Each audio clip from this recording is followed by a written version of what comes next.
Holy cow. Boy, it's hot again. Well, here we go again. Phase 2.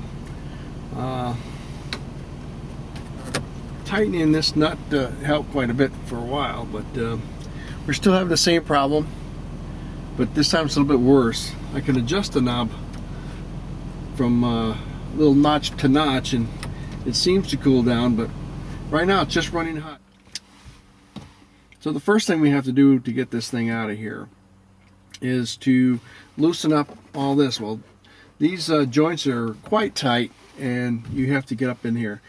Now, if you happen to have a credit card you're not using, or maybe an old key to a room that you may have stayed at one time, it'll help. Or if you have the money, go to a store and go ahead and buy yourself a pry tool. So they could run anywhere from $17 to maybe 40 some odd dollars. Now, there's a couple of options we can do here also before we start this project. One, just go ahead and take it to the dealer. Now, they're going to charge you anywhere between $600 to maybe $1,000, depending on the dealer and probably state. The other thing we can do is go ahead and take this unit out, take the radio off, and send this out to be repaired. Now, I'm not sure how long it takes, but there are places around the U.S. that will repair that for about $150. Or you can search the internet, and I think you can actually buy some of these that have been refurbished and go ahead and put them in. But I think they're in the neighborhood of maybe $200 or something like $250. But check the internet, you might find something better. But it is under climate control. And then let's try to fix it ourselves. Why not? It's just going to take a little bit of time.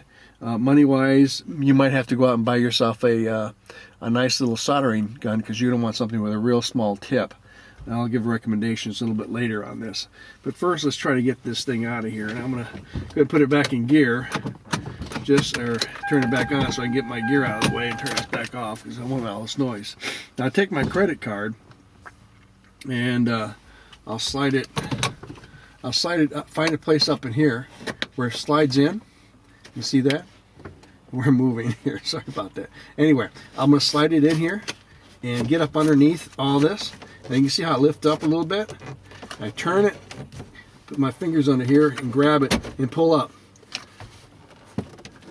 And pull up gently. You don't want to just yank it out, because you'll break it. Now, don't call me or send me some email. Brick, you made me break it. Wherever you pull it up at, work your way around. There's some clips in there that are holding us in. And just real gently kind of rock a little bit, and it finally comes out. So there they are. You got 4 on top and 4 on the bottom. 2 one under each of the vents, and then 2 at the bottom. So you can see that. So that's where you have it. Now put this back in park so I don't move. Now we have 6 bolts, 3 on either side. It takes an M10. And give me a moment, and let's take those out.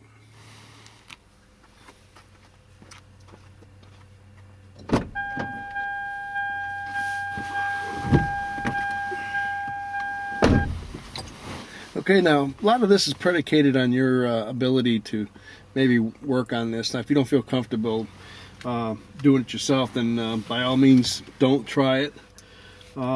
It can only maybe lead to something worse. Who knows where? But go ahead and give it a try. See what happens. Anyway, another tool I brought along here is a little magnet. These are might be helpful to retrieve these in case they fall down in here. But take your time with this. Don't be in a hurry. I've got. That's not going to work. I thought that might work. All right. So I've got an M10. Now it can be either done with a ratchet or electric drill gun. So this is an impact. So I'm going to try it with that. Get it loosened up. Grab my little magnet. Pull it out of there. 1.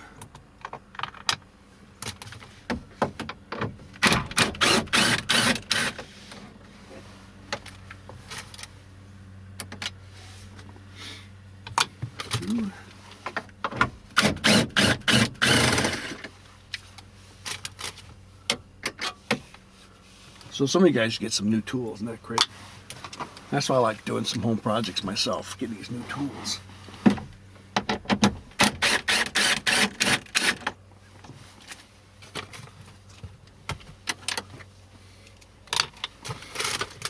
I guess I brought that along in case nothing went right, beat the hell out of it.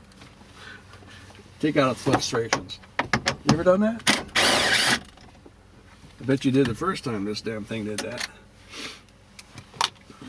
Hope you're seeing everything okay. That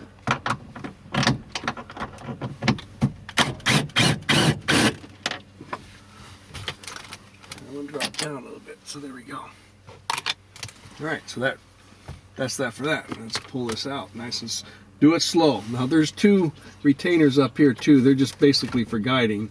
So just basically pull it out. Now you notice I didn't take off any knobs or anything else. Pull out nice and slow. There's a bunch of wires behind here. That let's see if we can give you a close-up of that. And then before here we go. Okay, so let's give you a close-up of the back side of this thing here. So I can turn it around. Okay, this wire is for the antenna, and then you have the wires for the radio. There's two here, and then you have these connectors right here for the excuse me, these connectors down here are for the heating and cooling system. Okay, so let's go ahead and pull this out here. The antenna basically just pull straight out like that. You can see the antenna. Now these clips here have little retainer clips right here. Just press down on both sides, and they're all different sizes. You can't mix these up when you put them back in because they're specific sizes. You have to take that radio out eventually. So let's wiggle a little bit.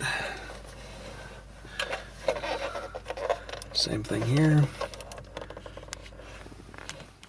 Okay, with this one, they got really cute with this. This is a locking tab on this side. It's got to be depressed in towards that little clip there. So what I did, I took one of these pliers here and depressed it enough where I could get it up. So I'll need both hands for this. Just wanted to show you how it was. You see that right there? So you want to press that, and it unlocks it, and you can pull it out. Okay, so now that that's been depressed, you can pull it right out, and you see how that goes. I don't know why they got cute on that one. And here again on these two, there's a clip here. Do the same thing, pull that out, squeeze, pull it out. I can't do it with my left hand, so I'll be right back. I can't do it with my left. Okay, now with all that out, this little gizmo's ready to go inside.